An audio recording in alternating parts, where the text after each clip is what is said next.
What is up, chat man? Today we are reacting to 1996. Michael Jordan was the perfect weapon. This was highly recommended and highly anticipated. As you guys know, we've been reacting to old NBA content. Or if you don't know and you're new to the channel, we've been reacting to NBA content and it's just been a blast. Old NBA content to be exact. And it's been amazing. I'm not gonna lie, the journey's been amazing. You guys been putting me on to amazing, great videos. And today, this video I'm excited for. So let's get straight into it, yes sir. When's the last time we've seen a season like Michael Jordan's in 1996? I'll answer that for you. Never. You know what's actually even more crazier? Like, I was a diehard LeBron fan, and now I never would have seen myself a Jordan fan. And I'm a Jordan fan now. I could say like I'm a Jordan fan. Wow. Not before, not since.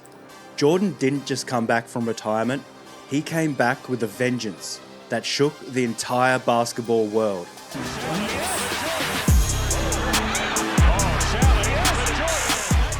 He led the Bulls to a 72-10 record, the best in NBA history at the time. He won his 4th MVP, 4th Finals MVP, and 4th championship. But more than that, I want to know, like, genuinely, being Michael Jordan at this time, he was probably having the most funnest time of his life. You three-peated, like, about once at the time, and you won your 4th championship, and you left the NBA to come back. Like, that's a crazy experience, genuinely. proved that greatness isn't just about talent, it's about turning pain into purpose, doubt into domination. In 1996, Michael Jordan wasn't just a basketball player, he was the perfect weapon, forged in tragedy and unleashed on a league that had no idea what was coming. This wasn't just a comeback story, this was revenge served at 30.4 points per game. Wow. It all started with 2 words that changed everything. I'm back.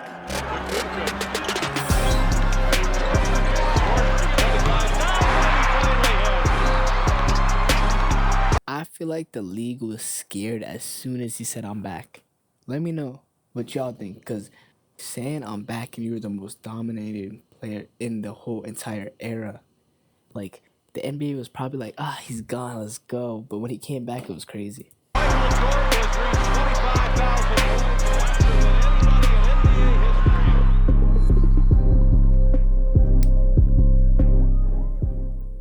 But to understand why those words meant so much, we need to go back where it all fell apart.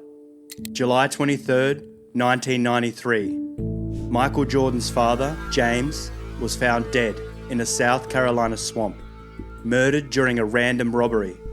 The man who taught Michael everything, who was his best friend, his anchor, gone. Just 3 months later, a broken Jordan shocked the world. I'm retiring.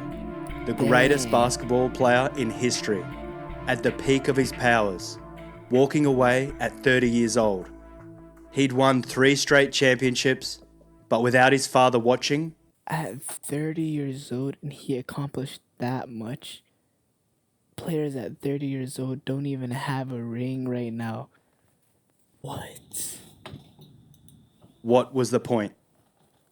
So Jordan did what his father always dreamed of. He played baseball. For 17 months, the greatest basketball player on earth was hitting .202 for the Birmingham Barons, riding bus trips through small... How was he? Wait, was he in the MLB?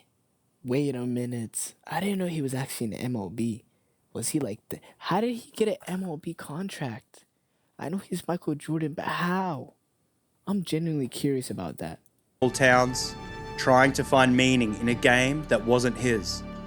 The NBA moved on without him. Hakeem won 2 titles.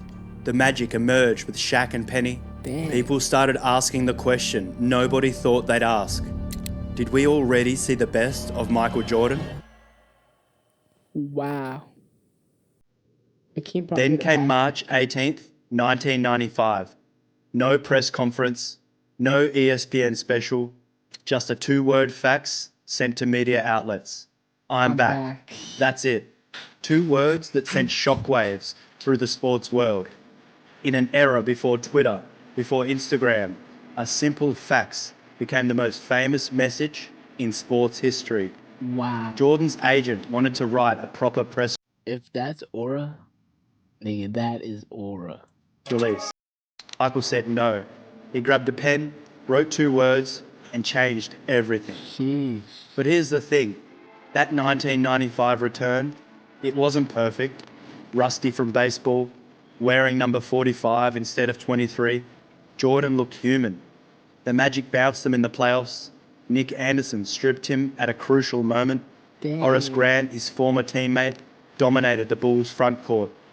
People whispered, maybe Jordan isn't the same. Maybe baseball took something from him. Maybe Father Time finally caught up. Oh, how wrong they were, because what happened next wasn't just a comeback, it was basketball perfection. Randy Brown remembers it clearly. Michael said every game was going to be like a playoff game to him. Every single game. This wasn't the Jordan who left in '93. This was something else. Something scarier. The baseball humility was gone. The rust was gone. What remained was a basketball terminator, programmed for one thing, complete and utter domination. Michael, great ball! Exposed. Field with a spectacular.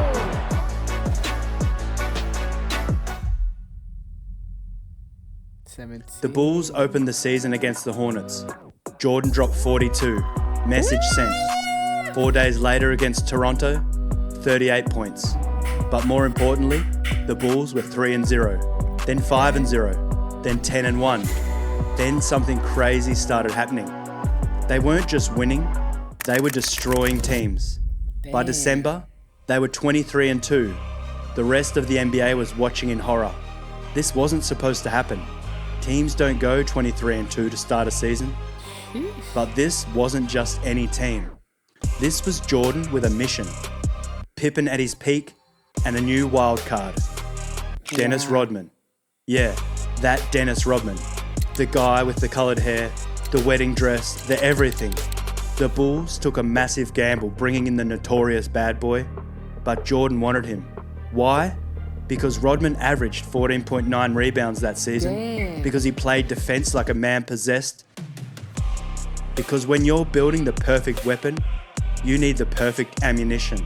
Rodman with a rebound that equals his season high of 21 rebounds, and he also goes into double digits with 10 points. Wow. But Jordan wanted more than wins. He wanted perfection. At 32 years old, when most players start declining, Jordan was evolving.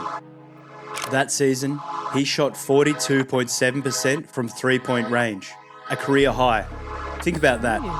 The guy who was never known as a three-point shooter suddenly couldn't miss from deep. It's like he went away, studied his weaknesses, and came back without any. I feel like that's exactly what he did. He probably watched so much footage on his old NBA highlights and tweaked his game way better. December 13, 1995. The Bulls are 17-2, the Magic are 17-5. Both teams are rolling, but this game, this was personal. The Magic had eliminated the Bulls in the playoffs just 7 months earlier. The same Nick Anderson who stripped Jordan in Game 1 and then said 45 isn't 23. Nick Anderson said he wasn't the same. 45 is not 23. Oh, Lord. I would have said, man, y'all, you don't shut the fuck. What is you doing? Fourth quarter, Bulls up 3. Jordan gets the ball. He looks at Anderson. Everyone knows what's coming. Jordan drives, stops, shoots. Oh. Nothing but net. Next possession, same thing. And again, Jordan scored 11 straight points in 2 minutes. Bulls win 112 to 103. Changes hands and gets the ball. Changes hands in the last minute for a beautiful play. He's got. Jordan finishes with 36. After the game, a reporter asked him about Anderson's comments. Jordan just smiled. I don't know what you're talking about, but everyone knew. Michael doesn't forget. Wow. January 1996, The Bulls are 32-3. How was it during this time frame when, they're going on this win streak and they're just winning multiple games, destroying everyone in the NBA? How did you guys feel as Jordan fans? Let me know down below. The 72 Lakers record of 69-13 is in sight. But records didn't matter to Jordan. What mattered was sending a message. Every team that beat them in 95, every player who thought he was done, every critic who said baseball ruined him, they all had to pay. Wow. And pay they did. Jordan went on an absolute tear in January. 45 against Atlanta, 47 against the Sixers, and then the big one, 53 against Portland. That's right, 53 points. This is a 32-year-old who's supposed to be slowing down.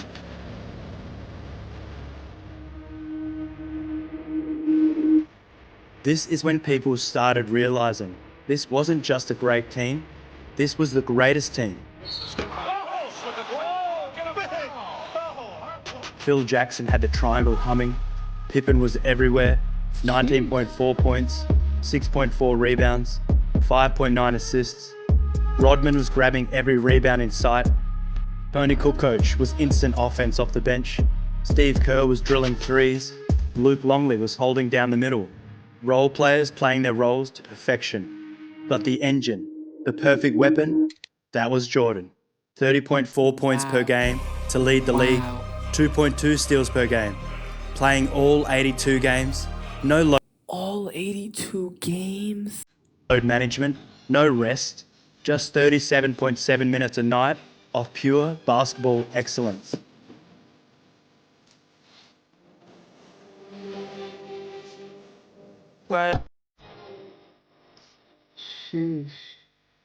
Bill Wennington said it perfectly. Michael made us believe we couldn't lose. We'd be down 15, and he'd look at us like, why are you worried? Then he'd go and score 18 in a quarter, and we'd win by 10. Jordan from the outside makes it a foul. March rolled around. The Bulls were 54-6. The league had based 54-6. I've never seen a record like that other than the Warriors. That's insane. basically given up. Teams were just trying not to get embarrassed. March 18th, 1996, exactly 1 year after I'm back, Jordan put up 38 against the Sixers. 3 days later against the Knicks, he dropped 36. The season was turning into a victory lap. Jersey game. Michael gets fouled on a pull-up jump shot. April 16th, 1996, Milwaukee. The Bulls need one more win for 70. From Hewitt, 70 wins. Pippen holds the ball in the backcourt as No team had ever won 70 games, ever. Wow. The 72 Lakers won 69. That was the gold standard. Untouchable, they said. But these Bulls, they didn't care about untouchable. Jordan scored 22, Pippen added 21. The Bulls won 86-80. 70 wins, history made. Wow. 5 days later, they got 72 against Washington. Jordan dropped 26 in just 27 minutes. The Bulls won 103-93. Wow. 72-10. The greatest regular season in NBA history. But ask Jordan about it. Regular season doesn't mean anything without a championship. Facts. So do you guys think that the Bulls have the all-time best record? Actually, because the 73-9 Warriors did not win that year. Let me know down below. Playoffs, first round, Miami Heat. Pat Riley had built a tough, physical Heat team. They were supposed to make it ugly, make it a fight. Game 1, Alonzo Mourning tried to body Jordan. Jordan dropped 35. Game 2, they tried double teams. Jordan had 29. Game 3 in Miami, the Heat threw everything at him. Dan Marley, Rex Chapman, even had Mourning switching onto him. Jordan's response, 26 points on 10 of 23 shooting. Sweep. Jordan averaged 30 points. Riley just said, "We got hit by a tornado named Jordan." Nice regular season, but that's way too many. And that's way too loose. Second round, New York Knicks. The rivals, the bad blood. Patrick Ewing versus Jordan, chapter 47. Were they like the generational rivals at the time? Like Patrick Ewing, Michael Jordan rivalry was insane? Let me know down below. But this felt different. The Knicks knew they were overmatched. Game 1, Jordan absolutely destroyed them. 44 points, including 24 in the first half. John Starks looked like he'd seen a ghost. Game 2, Jordan scores 28. Derek Harper tried everything. Holding, grabbing, talking trash. Jordan just smiled and kept scoring. He needs to use that quickness to get shots for his other team. The Knicks steal Game 3 at home in overtime. Jordan had 46 points, but it wasn't enough. Jeff Van Gundy called it their championship. Game 4, Jordan came out angry. First play of the game, he dunked on Ewing. Just rose up and threw it down on the future Hall of Famer. Message sent. He finished with 35. Game 5, back in Chicago. Elimination game. The Knicks actually led at halftime. Third quarter, Jordan scored 17. The game was over. Series over. Knicks gone. Ewing watching from the sideline. Again, same story, different year. No, just weaved right through the whole Knicks defense again. That may be the knockout punch. Wow. Eastern Conference Finals, Orlando Magic. This was personal.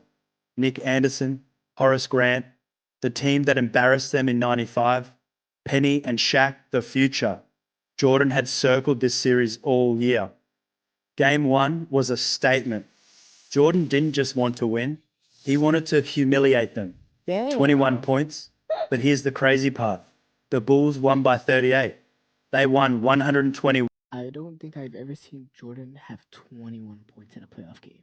He was not trying that day. 1-83. At one point, they were up by 45. Shaq looked confused. Penny looked lost. Nick Anderson, he finished with 2 points on 1 of 7 shooting. Game 2, Jordan had 35. Bulls win 93-88. The Magic was still fighting, but you could see the doubt creeping in. Game 3 in Orlando was supposed to be their stand, their crowd, their chance. Jordan only needed 17 points. Why? Because the Bulls were destroying them as a team. Bulls win 86-67. 17. He was just flexing on them. The Magic were done. Game 4, Jordan wanted to end it. 45 points. At one point, he scored 11 straight. Shaq fouled out. Penny had no answers. Sweep. Complete and utter domination. After Game 4, someone asked Penny Hardaway what happened. He just shook his head. Michael Jordan happened.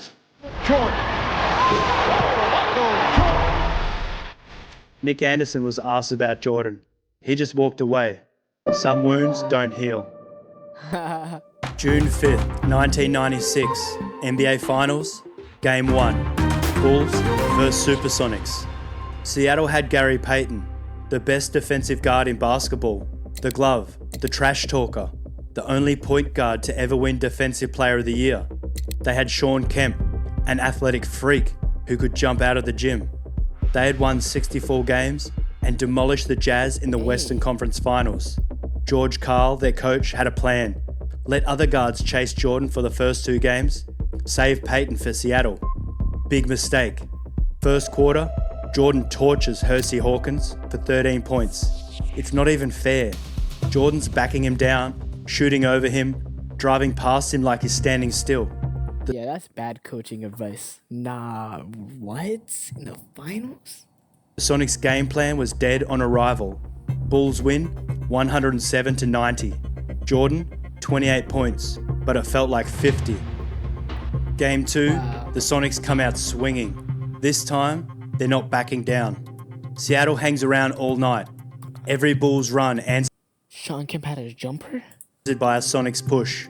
Sean Kemp is attacking the rim. Hersey Hawkins is chasing Jordan everywhere. And the game feels like it could tilt either way.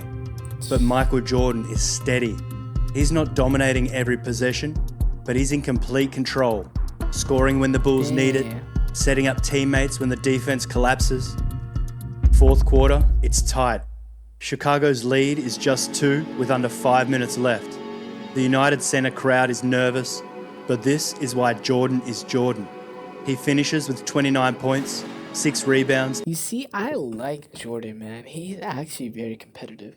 Like, his spirit alone, I feel like, can uplift the NBA. If there was a player like Jordan right now in the NBA, he probably could change the whole course of the NBA because of how, motivating he is. Like, Jordan motivates people to go harder and compete harder. LeBron, not so much, he be making friends with people, man. Going crazy. And 8 assists, hitting clutch buckets and closing the door when it mattered most. The Bulls win 92-88 and take a 2-0 series lead. Jordan doesn't need to scream or celebrate wildly. He just walks off the floor, business as usual. Message delivered. Okay. Seattle can compete, but Chicago controls this series.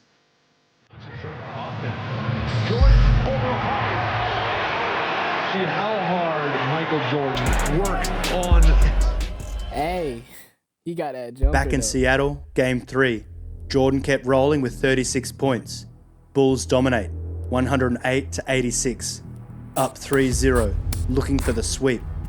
Game 4 was the Peyton game. He completely disrupted Jordan's rhythm.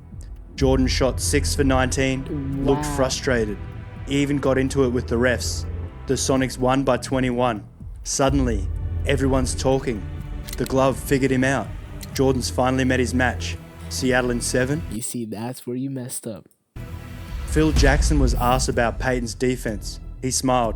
Gary's doing a great job, but Michael's seen great defenders before. Game 5, still in Seattle. The Sonics kept fighting. They won again to make it 3-2. Suddenly, people are wondering, is this going to a Game 7? Way off on the shot, and here is Jordan. Michael Jordan pass on the shot, and now Jordan behind the back to beat Marcus. June 16th, 1996. Father's Day. United Center, Game 6. This is the moment everything led to. 3 years after his father's murder, Father's Day. A chance to win it all. The basketball gods couldn't have scripted it better. First R.I.P. Michael Jordan's father, man. quarter, Jordan scores 8. He's not forcing it. He's letting the game come to him. Second quarter, 7 more. The Bulls lead by 7 at halftime. Damn. Third quarter, Jordan takes over. A three-pointer, a steal and dunk. The Sonics are done. The championship is coming. Fourth quarter, the United Center is shaking. Every possession, the crowd gets louder. 5 minutes left, Jordan hits another jumper. 3 minutes left, the Sonics have given up. 1 minute left, the crowd is on its feet. 30 seconds, Phil Jackson takes Jordan out. The United Center explodes. Final second.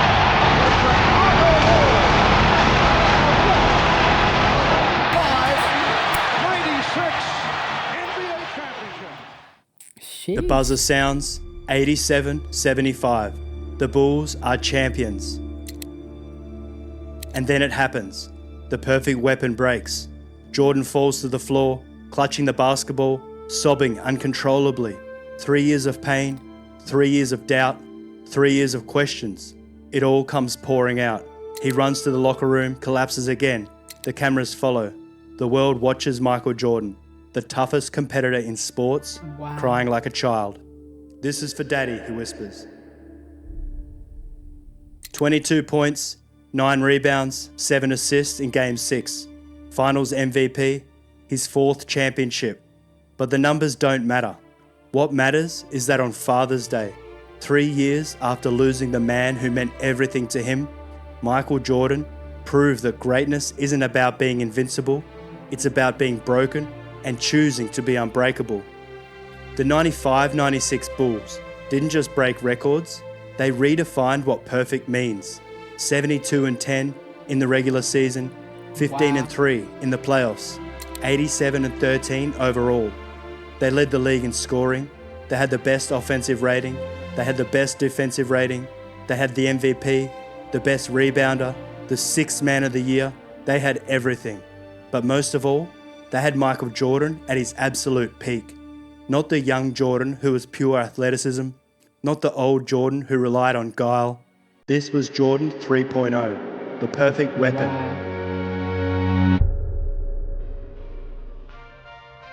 every weakness erased, every strength amplified.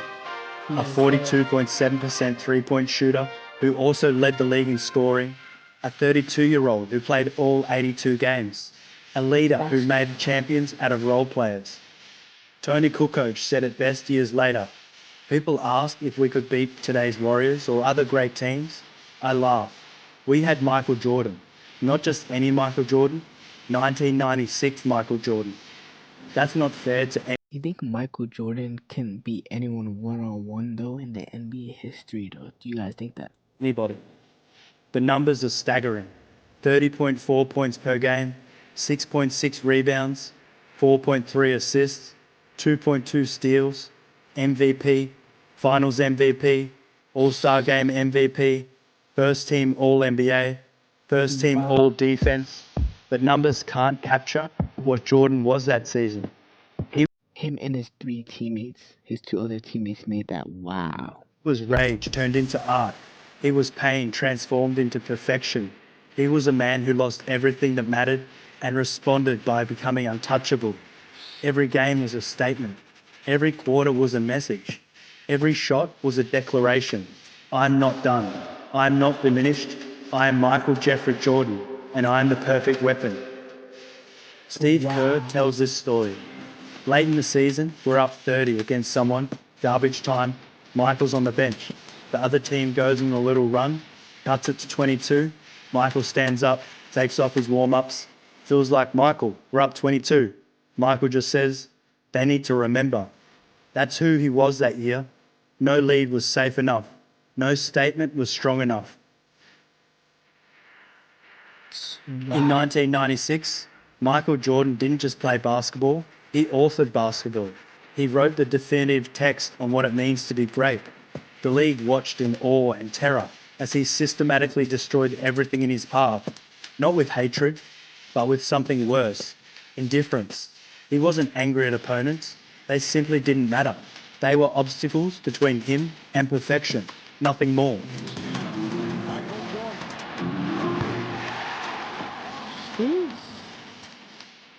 The lasting image of that season isn't the records or the highlights. It's Jordan on the floor on Father's Day, clutching that basketball, crying for the father who would never see him play again. Wow. In that moment, the perfect weapon revealed its secret. It was powered by love. Love for a father, love for the game, love for the very idea of greatness itself. Chat, we gotta talk about this one for sure. That was really deep towards the end. He was literally breaking down, because his father passed away, and he won a championship probably for him, which is actually crazy, man. Wow. I appreciate you guys for recommending me this video. This is the end of the video, chat. So, make sure to like, comment, subscribe, man. And you guys can recommend me some more stuff to react to because, why not? But with that being said, I'll catch y'all next time. Yes, sir.